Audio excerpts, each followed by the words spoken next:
Breaking news जिला बदायूं के बिलसी से है, जहां श्री नटवीर बाबा महाराज के नाम से ग्राम कुंदापली में प्रतिवर्ष मेला लगता है। जहां बिलसी के लोकप्रिय एसडीएम साहब का मेला अध्यक्ष, ग्राम प्रधान और जनता के द्वारा एसडीएम विजय कुमार मिश्र का भव्य स्वागत किया गया और उसके बाद बिलसी एसडीएम ने मेले का फीता काटकर मेले का शुभ आरंभ किया और जनता को संबोधित किया है।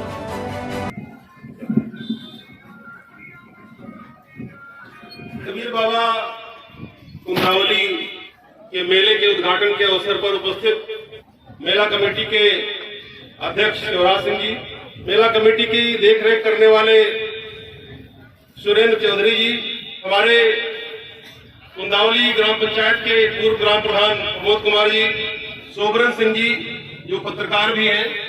मैं सबसे पहले कुलदीप चौधरी जो पास के गांव के रहने वाले हैं, मैं उनको धन्यवाद देना चाहता हूं कि उन्होंने सबसे पहले मुझे बहुत अप्रोच किया यहाँ आने के लिए और इसके इतिहास के बारे में संक्षिप्त रूप से मुझे बताया।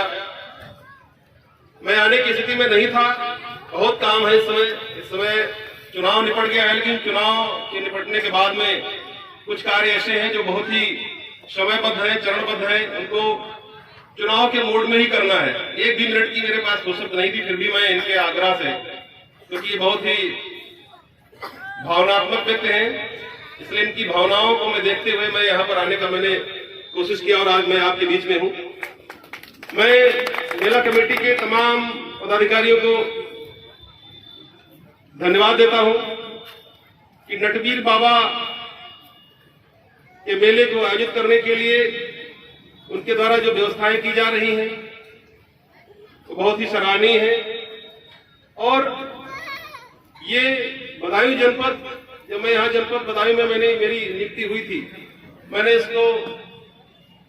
इसके बारे में जानकारी की तो पता चला ये संतों और सूफियों की धरती है। बहुत सारी विविधताएं, बड़े महान गीतकार, संगीतकार यहाँ उन्होंने यहाँ जन्म लिया है, बहुत सारे संतों ने यहाँ जन्म लिया है, बहुत सारे श्रेष्ठ कवियों ने यहाँ जन्म लिया है। इसलिए मैं इस धरती को नमन करता हूँ और मेला कमेटी के लोगों को इस बात की बधाई देता हूँ कि नटवीर बाबा जैसे संत जरूर किसी जमाने में कोई बहुत बड़े संत रहे होंगे, इसीलिए आज उनके नाम पर एक मेला लगता है, उनका मंदिर बना हुआ है। तो ऐसे संतों को नमन करना भी हमारा दायित्व है। ये हिंदू संस्कृति है और हिंदू संस्कृति को जीवित रखने के लिए सारे क्रियाकलाप बहुत ही आवश्यक होते हैं। प्राचीन काल में जो संचार के माध्यम नहीं हुआ करते थे, लोग एक दूसरे से मिलकर के अपनी भावनाओं को व्यक्त करते थे, अपने विचार व्यक्त करते थे। उस जमाने में, उस प्राचीन काल में इस मेला जैसे आयोजन का प्रादुर्भाव हुआ और मेले को आयोजित करने के पीछे मुख्य रूप से जो विचारधारा है, इससे सामाजिक समरसता बढ़ती है, बच्चों का, बड़ों का मनोरंजन भी होता है और हमारी जो भारतीय संस्कृति है, जो हिंदू संस्कृति है, उसको भी देखने का एक मौका मिलता है। इसलिए मेले का आयोजन बहुत आवश्यक होते हैं। आज मुझे बड़ी खुशी हुई और आज मैं यहाँ पर आया हूँ। मैं ईश्वर से प्रार्थना करता हूँ कि मेला और आगे बढ़े, दिन दूनी रात चौगुनी गति से और भव्य मेले का आयोजन आप लोगों के द्वारा कराया जाए, इसके लिए मेरी ईश्वर से प्रार्थना है और मेरा जो भी सहयोग होगा मैं करूंगा। तो मेला, आप लोग यहाँ पर बहुत सारे दूर दराज के गांवों से बच्चे भी आते होंगे, बड़े भी आते होंगे, बूढ़े भी आते होंगे।